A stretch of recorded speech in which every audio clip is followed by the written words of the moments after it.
Hello everyone, welcome to episode 5 of Dianna's Writing Desk. To see previous episodes and a list of upcoming episodes, go to diannahardy.com/podcast and you'll have all the information there for you, as well as links to various podcast platforms. I'm going to be talking about a couple of things on this episode. I am going to delve into writing werewolves and shifters and paranormal beings and all the joys that come with that. But first of all, I want to give my readers, my regular readers, an update on the book that I've got coming out on the 31st of October. This is called Sins of the Father. It is a novelette that is part of a series of 4 novelettes that make up a overarching story called After the Storm. After the Storm is not a standalone. You cannot read these 4 novelettes having not read the Eye of the Storm series. You absolutely have to read that first, otherwise you really won't understand what's going on at all. But if you have read Eye of the Storm and you've gotten to the end of Eye of the Storm, After the Storm details essentially what happened in the 5 months that followed the storm, and also the very last novelette will delve into 5 years later, 5 years after that storm. These are lovely little stories. Actually, I've had a lot of fun writing them, and as I've written them, I have had this future series that I'm going to write that is literally going to follow on from Eye of the Storm and After the Storm. I've had that unfold before me, which is a lovely experience. You know, if you're a writer, you might be familiar with this, where you kind of just zone out when you type and you let the words come to you, let the characters speak, and before you know it, they've actually given you the situation that they want you to go into. It's sort of like, it is a bit like trance. It's like you shut a part of your brain down as you write and let the subconscious, if you like, take over, and you just type and you just let the words flow, you let the situations flow, and then all of a sudden there it is. There is the cue to the next story, or the cue to, you know, the book that I'm going to write in 3 years' time. So it's taking shape for me as I write it, and it's being laid out before me as I write these stories, which is a really lovely feeling. And I have a really good idea now about how I'm going to start with this new series that will probably come out end of 2025 is going to be, I think, when the beginning of the new series is published. 2024, I've got another book I want to write, which is Fathoms Deep. That's been a few years coming, that book, so I do want to get on that. But Sins of the Father is a lovely little novelette. These 4 novelettes essentially make up a novel, okay? The novel, you know, is going to be called After the Storm when it comes out as a paperback, but I've called it for the moment, that's kind of its series name, as each of the individual ebooks are published. And these 4 novelettes make up essentially one novel, but with 4 very specific and different events, if you like, or phases of these characters' journeys that take place. These 4 events are not completely separate from each other, but are also quite individual to the characters themselves and what they're going through. So you get a really good glimpse about kind of like the healing journey and the difficulties and challenges that these characters have had to overcome from inside because of everything that had happened before in the Eye of the Storm series, and, you know, their lives before that as well. In this particular book, Sins of the Father, you get a really important insight into Ryan's frame of mind, into essentially everything that he has pushed aside or repressed over the past probably 30 years of his life in order to be able to look after the people that he loves. So in order to be able to live the life that he wants to live, in order to be able to lead Lawrence's pack, in order to be able to fulfill his mission, he's had to push away, repress, block out all the things that he essentially couldn't fix, all the things that he couldn't deal with. You know, that saying, let bygones be bygones. We kind of tend to say that when there's nothing we can do about it anymore. How do we go in there and fix it? How do we deal with that when we're dealing with this huge thing in the present, or we've got that looming in the future? It's like there are things that we have to put to one side so that we can get on and do the things that we need to do. And that is essentially the position that Ryan has found himself in over the past 30 years or so. And now, after the storm, he has essentially a relative period of peace. And all those things that he couldn't deal with before are essentially pounding on his door for him to deal with now. So there is that going on in Sins of the Father, which I think is quite an interesting insight. It's an interesting thing to get into. And, you know, all the things that these characters are going through in these 4 novelettes, in some ways or another, in the series to come, will either rear its head in small ways, or you will see how they had already overcome these things in the past in order to deal with the new things that will take place in the future. You get to meet 3 very important people, new people, in the Sins of the Father book. And you only meet them for the briefest moment, and you only get a tiny, tiny, tiny, tiny, minuscule hint of their personalities and who they are. I mean, it's really tiny, but significant. It's a really important introduction to these 3 people, and understanding the kind of emotions behind their coming into the world is incredibly important. And it's lovely to kind of understand how that took place. It's a little bonus for readers, it is. But again, how these 3 new people come into being, their existence, if you like, how they are cemented into the world, will also kind of come into play in the future a little bit. You know, I've said that these 4 novelettes will contain Easter eggs for what is to come in the future. So those Easter eggs are they're like hints, you know, they're like little tiny bonus information, if you like, for those that read After the Storm, that they will then be able to go, oh, you know, yeah, that connects to that time, you know, in that novelette when so-and-so did this, or when that happened, and so on. So it does add a certain amount of depth to it. So I'm really hoping that you enjoy it. And, you know, in a few years to come, when you're reading the new series, you get it. You get those moments of, So yes, I'm so happy this book has nearly finished its editing now. I've gotten back my edits from my editor, and I've just sent them back again for a final clarification on a couple of things.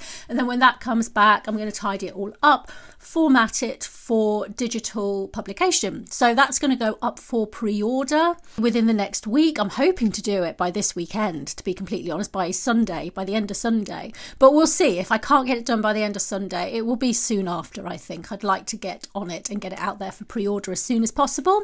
And then I will be getting on and beginning the last novelette in a couple of weeks or so. And also the new covers for the Eye of the Storm series are going to go out by the end or before the end of October. So I'm really looking forward to doing that, because it brings everything together. The new covers and the new look for Eye of the Storm is going to tie in a lot better with the After the Storm, these 4 little novelettes, and also the new series to come. The look of the whole thing, the feeling of the whole thing is really coming together now, and I just can't wait to show you. I'm really excited.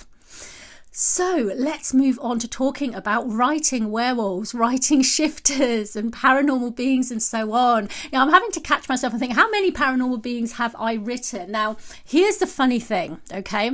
I always thought that the first paranormal creature I would write in a fiction novel would be a vampire, because I loved vampires. I was a real vampire chick. as a teenager. I really liked vampires. I liked the whole thing behind them. I liked the sensuality, the passion, the shadow, that it's all about dealing with the dark parts of yourself, and so on and so on. And I brought out a poetry compilation that was vampire based and based on those kinds of shadows of the mind. So I always thought that the first fiction book I would write would be about vampires, that the series would be about vampires, but no, I wrote The Witching Pen. So I ended up writing about witches, demons. The demons were quite big in The Witching Pen. The demon world, the philosophy of the 7 tribes, which may or may not come into play again, actually, in the future series, because this future series that I'm writing in 2025 will cross over the Witching Pen series and Eye of the Storm. Demon mythologies in general, I think, will make a comeback. That's going to come back into play. I wrote angels. Now, I really enjoyed writing angels, I have to say. I enjoyed writing angels much more than I thought I would. And for me, they're kind of like the flip side of vampires. Vampires are just fallen angels as far as I'm concerned. They're like 2 different sides of the same creature. That's how I see angels, very much so. But of course, there is also the whole connection to gods and godly beings and deities that angels have. And I've also written about gods, about deities and so on, and bringing that into the fore. I've touched on dragons. I don't feel I've really properly gone into dragons, but I've touched on dragons with the very last half of the Witching Pen series. And of course, for the Eye of the Storm series, I've written werewolves, specifically werewolves, okay? In the Witching Pen series, I did touch on shifters, because 1 or 2 of the characters in that were shifters. One was half demon, half shifter. The other one was half witch, half shifter, wholly human. Humans are the ones that can shift, by the way, humans and demons, or demons with human sides, I think. I need to go back to my series and see if I wrote that in. I think I did, somewhere or other. Anyway, writing werewolves was a lot of fun because I differentiated them from shifters when I started to write them, and I made them very much about the mutation. There was a physiological or biological mutation that essentially created the werewolf gene. They are essentially genetic paranormal beings. They're genetic monsters, as it were. Whereas shifters, you can still shift if you're human, and there is no genetic mutation there. It's essentially about the mind and about your intent and your ability to essentially do magic. That is more akin to where my shifters are, whereas with the werewolves, it is about a mutant gene. So when you're actually writing all these creatures, my favourite thing, my absolutely favourite thing about writing all these creatures is you get to be as wild as you want to be. Essentially, these creatures can encompass the breadth and the depth of human emotion. All the extremes in life that you feel uncomfortable projecting or expressing, because, we live in a society where you can't just go around being, extra wild or extra free or as blah as you might want to be. You can put that into your supernatural characters. That's kind of what they're there for. They're there to be the extreme versions of you, and they're there to do wild things and to stretch the limits of what's probable. I have found them a great way to explore emotions, really get to the crux of those kind of raw emotions that people tend to find quite uncomfortable.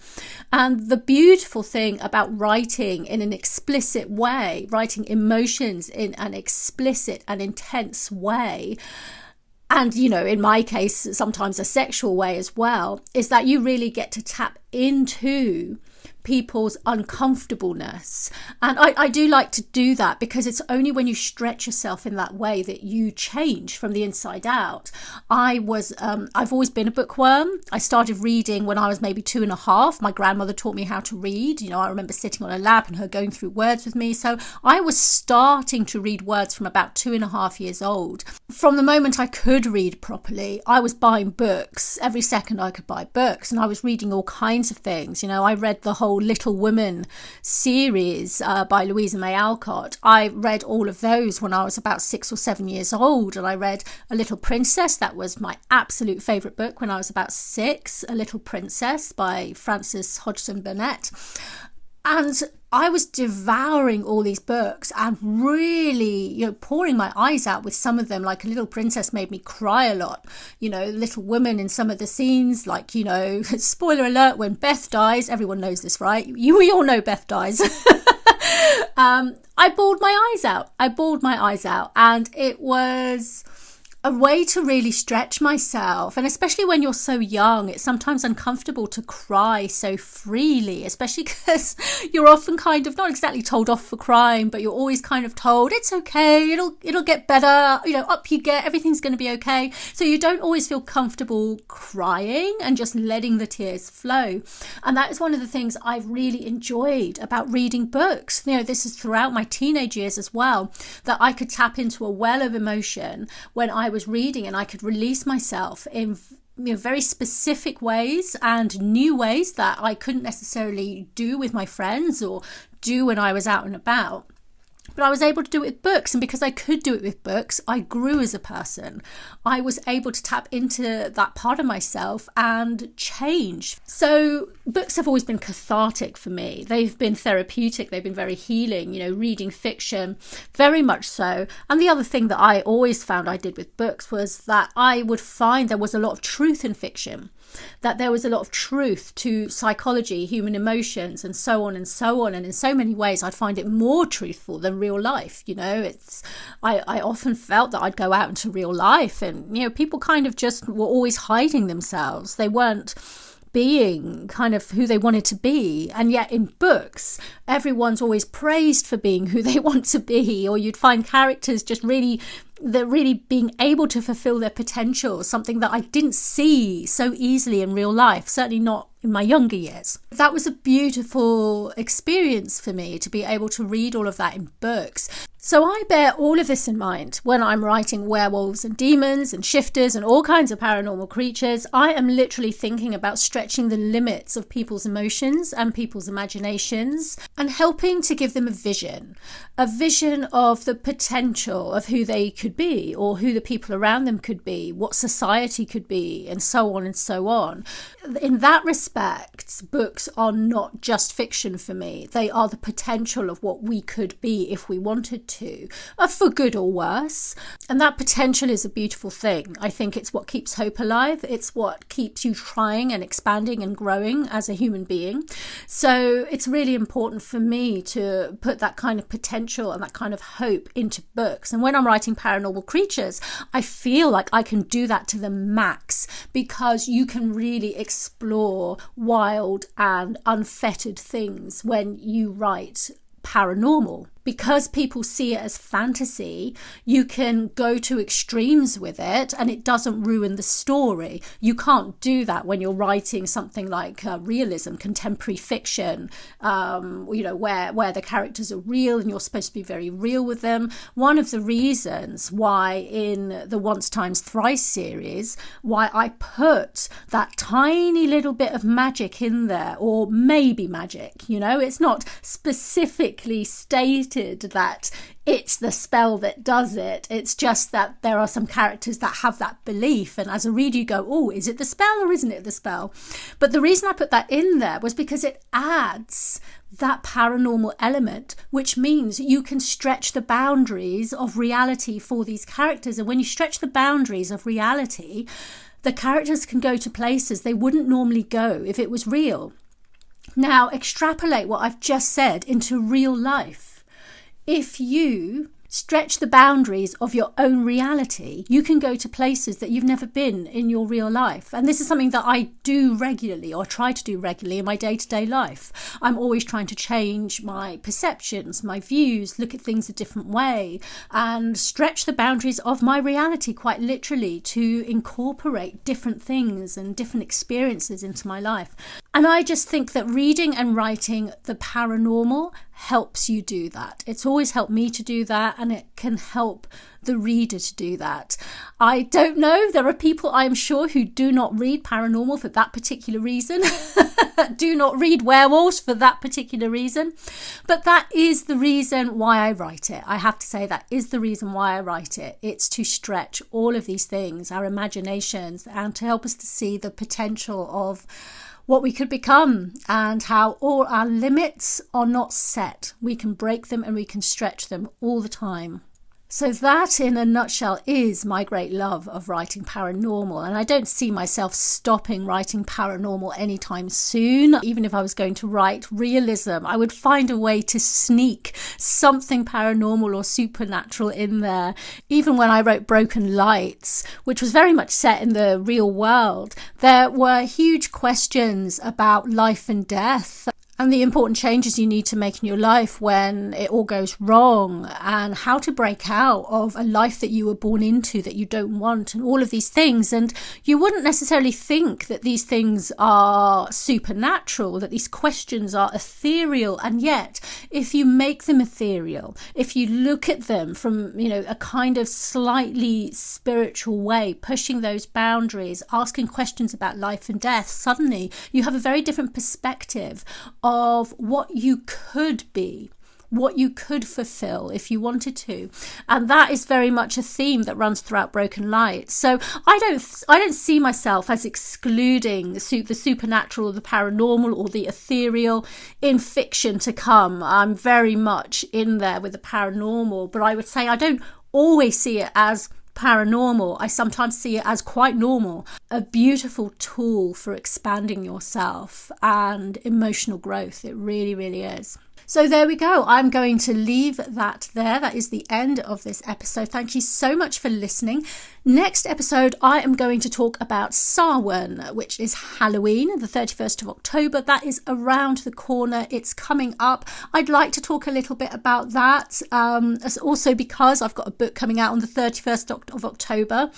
It's very normal for me. It's actually traditional for me to bring a book out on the 31st of October. I have done so for the past few publications. So I'm going to be talking about that. Samhain, Halloween, my thoughts around that. Take care of yourselves, and I shall see you next week.